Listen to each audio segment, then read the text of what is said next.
and then we'll just split the difference. Yeah. I think Mr. Yahagi, who speaks pretty good English, very good English, doesn't always choose to use it, will, at that moment, decide that his English isn't going great. So that's for later on. That'll be race 9 on a stellar card. I never like to see this. With all respect, Jason Watson, I do not like jockeys coming out with the face mask. I know the kickback's terrible, but to me that signals an intent of not trusting in your horse. Okay, that's interesting information. I didn't catch that shot. It showed him with the face mask already down. He had the plastic face mask already down. I mean, I respect why jockeys wear them. Sheen wore him when he won earlier on, but to me, that signals negative tactics than positive tactics. Race 5, Grade 2, Rydiah Dirt Sprint, 1,200 meters dirt, $2 million.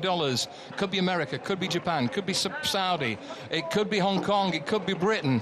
It's definitely Richard Hoyles on comms. And heads in, looking for a double for the owner, who's doubly represented here, Ricardo Ferreira, this time on the red cap. And transferred. All clear given, and away they head, bursting out of the stalls. Echo Point was fantastically fast away, just beat the odds, and also American Stage wide out. At this stage, tracking the leaders. Imagination's quite well back, actually, at this point in time. Around towards the outside is Mukhatem, but out in the lead, it's just beat the odds, who has the lead with Echo Point. Racing in 3rd place is American Stage. Wider out is Mukhatem, saving ground. The grey with the red cap transferred. Royal Zabil comes next, just on the inside of the pale blue colours of Yaman in Cherki. Then Don Amiti. The back 4 include still at the back of the pack Imagination, and also outrun is Lovesick Blues at this stage. So turning for home, it's just beat the odds, who has the lead from Echo Point. Nice run up the inside for Transferred. American Stage is still poised, and likewise Mukhatem in 5th place. Don Amiti comes next. Imagination is beginning to close now. Blue and yellow colours angled towards the outside. Royal Zabil, but Imagination hanging as he begins his run. It's just beat the odds, pressed by American Stage and Mukhatem. Imagination is out in the clear and beginning to thunder home. Just beat the odds, has the lead. Mukhatem still closing his Imagination. The 100 metres comes, and so does Imagination over the top from last to first to win the Rydiah Dirt Sprint. Imagination for Flavien Prat, a roller coaster ride. Just beat the odds. Mukhatem, a 4th American Stage, possibly just ahead of Lovesick Blues, who made some late progress as well. 1:12.01 or roundabout. Smiles now for Flavien Prat, but he was on the back foot from quite a long way out when he first picked the horse up, wanted to hang to the left, but once the momentum was gained, he closed fast enough and eventually runs down, just beat the odds. Big run Mukhatem, 4th for American Stage. The other one who was right out the back early was Lovesick Blues, so there was some on the speed that lasted, and 2 came from the back. It is Imagination, a double for Flavien Prat, and another winner on the international stage for Bob Baffert. America, Saudi and Japan.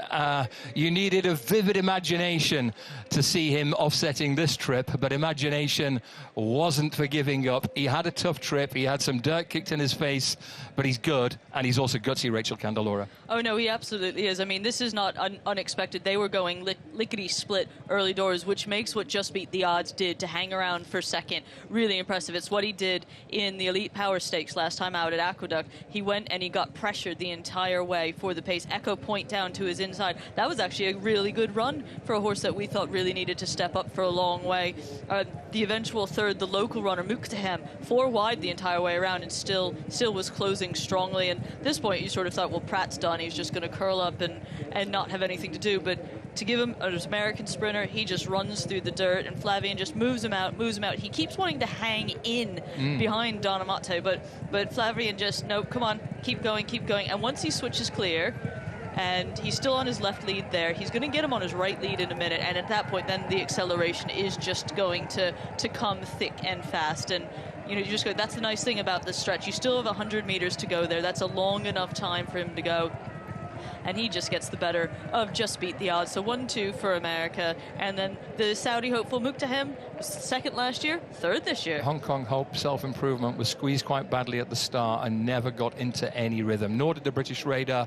Royal Zabil. Dirt sprinting is a speciality. It's not for everyone. It's certainly for Bob Baffert.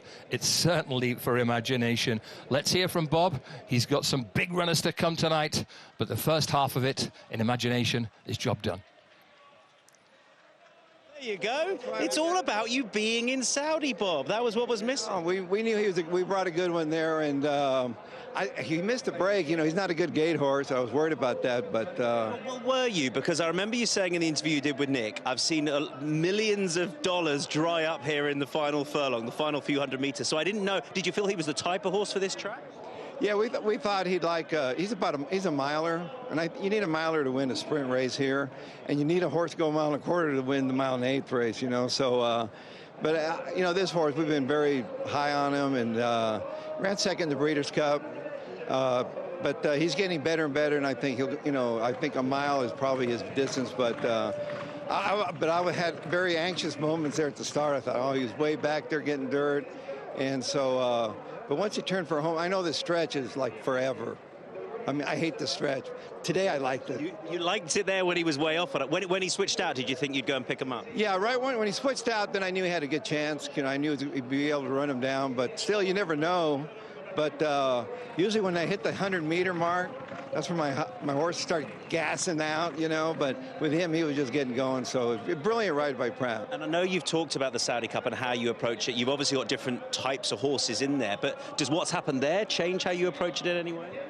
No, it's just the horse. You have to have a really good horse, and he has to show up on this big night. And so, I'm happy for the whole crew, the Avenger crew winning. Shout out to my wife who's watching, and my boys. I'm a grandfather now, Porter, my new grandson, so it's pretty exciting.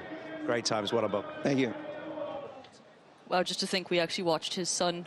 We actually watched his son grow up, and now his son's a dad. As we look at the amazing shots of the sun going down over Riyadh, like we said, the lights are going on, and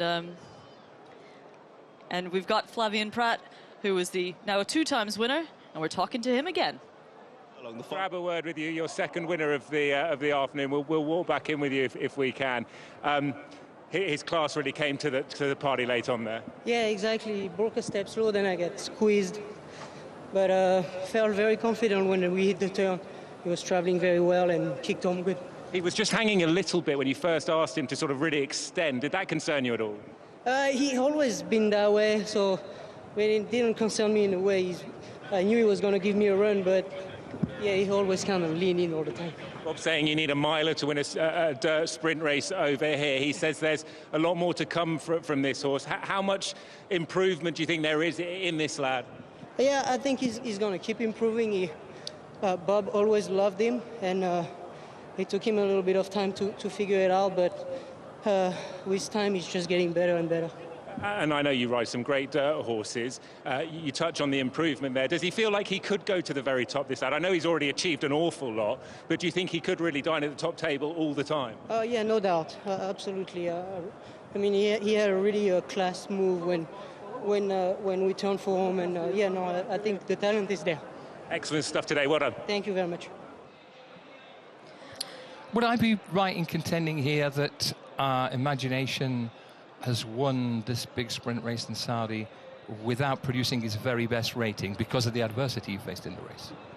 I think the fact that he won, given the adversity that he's faced in this race, is quite good, because when his first run over 1,200 meters was his debut, so he finished second. That's absolutely fine. And then his second run off the 8-month layup when he won the Santa Anita Sprint Championship, he was hung wide throughout and went away to win. We know he couldn't peg back Ben Ortinato last time out in the Breeders' Cup, and then he's done this. As Bob Baffert was saying, he hates the stretch here because it's too long and he always gets caught, but he needed the stretch for him like this. I think that's gonna be his sort of Achilles heel back in America sprinting, because you have to keep in mind, for all that he finished second in the Breeders' Cup Sprint, the Breeders' Cup Sprint winner is coming back, and the Breeders' Cup Eclipse champion, Bookham Dano, didn't even bother to run in the Breeders' Cup Sprint because it was a West Coast one and it's a Kentucky one this year, and they're more than happy to stay and actually take away the California bias for the California horses and actually wait till it's a quote-unquote East Horse Breeders' Cup. So yeah, he's probably the third best sprinter in the country, but we have no idea what would happen if we actually had the two best sprinters in the country come and contest this race. Do you think he'll be kept to 1,200 Yes. metres in the States, or will he go a bit further? I think he'll be kept to 1,200. There might be a couple of 1,400 depending on where they go. Like there's the Churchill Downs Stakes is a grade 1 on the Kentucky Derby undercard. That's over set 1,400. As he said, he wants to thank the Avengers. Now in American racing, there's basically an amalgam.